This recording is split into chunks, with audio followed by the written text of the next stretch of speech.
So hello everyone. आज की video में हम आईआईटी रुड़की की तरफ से आई हुई एक इंटर्नशिप के बारे में बात करने वाले हैं जिसका नाम है स्पार्क। और यहाँ पे जो आपको स्टाइपेंड प्रोवाइड होगी वो है आपकी 3000 पर वीक की स्टाइपेंड। ओके, एप्लीकेशन अभी इसके स्टार्ट नहीं हुए हैं, मिड ऑफ फेब से आपके एप्लीकेशन भी इसके स्टार्ट हो जाएंगे। ओके, तो चलिए इस वीडियो को हम स्टार्ट करते हैं और इंटर्नशिप की एलिजिबिलिटी को देखते हैं। स्टाइपेंड को तो हमने देख ही लिया है और उसके बाद जो आपके इंपॉर्टेंट नोटिफिकेशंस है आईआईटी रुड़की की तरफ से वो सारी चीजें भी हम इस वीडियो में कवर कर लेते हैं। ओके, तो चलिए अपनी वीडियो को हम स्टार्ट करते हैं।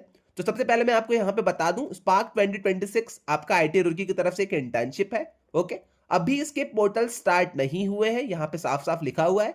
ये आपकी जो पोर्टल्स है वो आपके मिड ऑफ फेब से ओपन होंगे। तो आज 5 ऑफ फरवरी हो जा रही है, तो अप्रॉक्स आप 10 to 12 डेज के बाद इसके पोर्टल्स को भी, मतलब एप्लीकेशन पोर्टल को भी एक्टिव देख लेंगे। ओके, अब यहाँ पे इंटर्नशिप की जो हम स्टाइपेंड की बात कर लेते हैं, तो यहाँ पे साफ साफ इन्होंने लिखा है IIT Roorkee is organising institute funded SPARK fellowship for internship with a weekly stipend of 3000 rupees per week.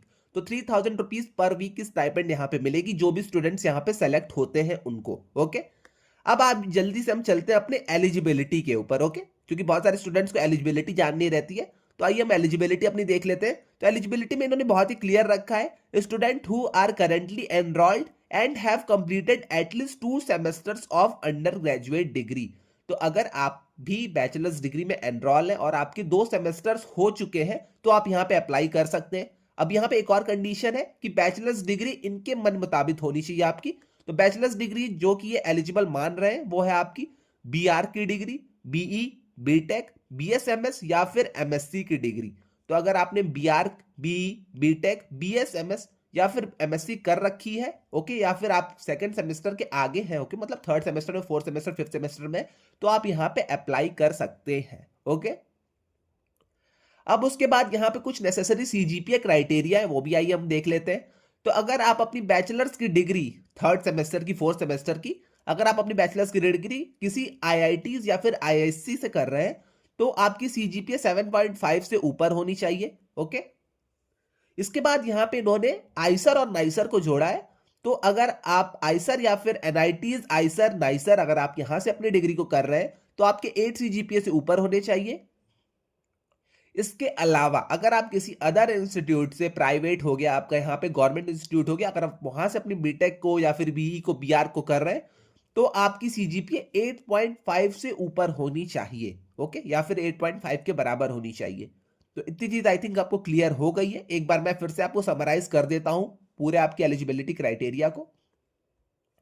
तो जो भी स्टूडेंट्स अपने 2 सेमेस्टर्स कंप्लीट कर चुके हैं अपने बैचलर्स डिग्री के, बैचलर्स डिग्री यहाँ पे है BR, BE, BTech, BSMS, MSc, वो लोग यहाँ पे अप्लाई कर सकते हैं।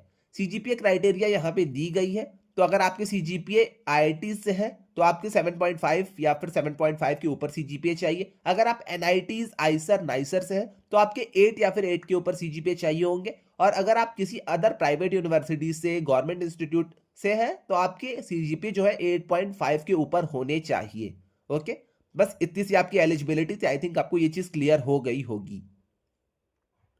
अब इसके बाद हम देख लेते हैं यहाँ पे गाइडलाइंस। इसको आप बहुत ही ध्यान से देखिएगा, मैं आपको एक एक पॉइंट अच्छे से एक्सप्लेन करूंगा। ओके, तो आइए हम देख लेते हैं अपनी गाइडलाइंस को।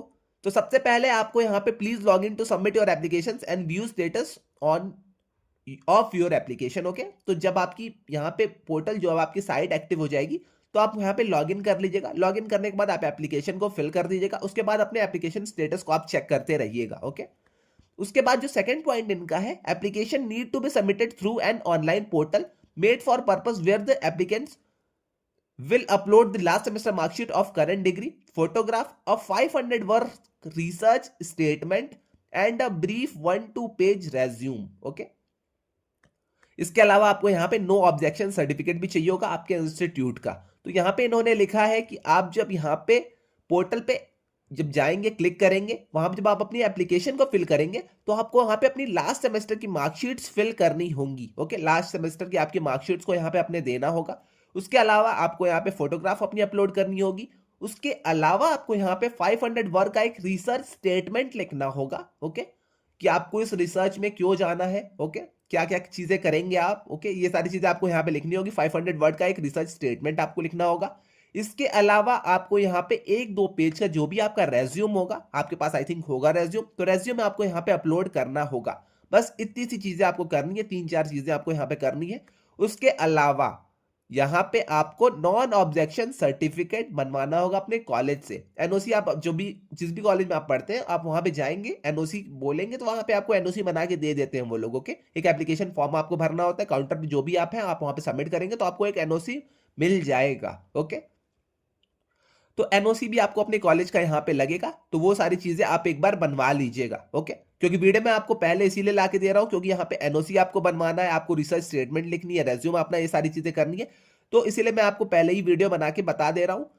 डेडलाइन से पहले और एप्लीकेशन स्टार्ट होने तक आप ये सारी चीजें कर लीजिएगा। ओके, इसके बाद है आपका applicants need to mention names of 5 faculty members of their choice from the list of faculty members interesting in having a summer intern. तो 5 फैकल्टी मेंबर्स के आपको यहाँ पे लिस्ट मिलेगी, उसमें से आपको अपने मतलब मेंबर्स जिसमें भी इंटरेस्टेड है, आप जिसके साथ अपने वर्क को रिसर्च की जो आपका रहेगा रिसर्च, ओके, वो आपको जिसके साथ करना है वो सारी चीजें आप यहाँ पे फिल कर सकते हैं, फैकल्टी मेंबर्स के नाम। ओके, इसके अलावा है आपका accommodation and mess facility in the bhawan subject to payment of necessary charges. तो ये सारे इंस्टीट्यूट एक तरह से लिख ही देते हैं, जो आपको यहाँ पे एकोमोडेशन मिलेगा या फिर नहीं मिलेगा वो इनके अवेलेबिलिटी के ऊपर रहेगा और यहाँ पे उसके चार्जेस भी लगेंगे। ओके, अब भवंस कुछ लोग कह रहे होंगे, तो आईआईटी रुड़की में जो हॉस्टल्स रहते हैं उनको भवंस कहा जाता है। ओके, अब आइए हम आगे देख लेते हैं। All interns will be issued a temporary institute ID card.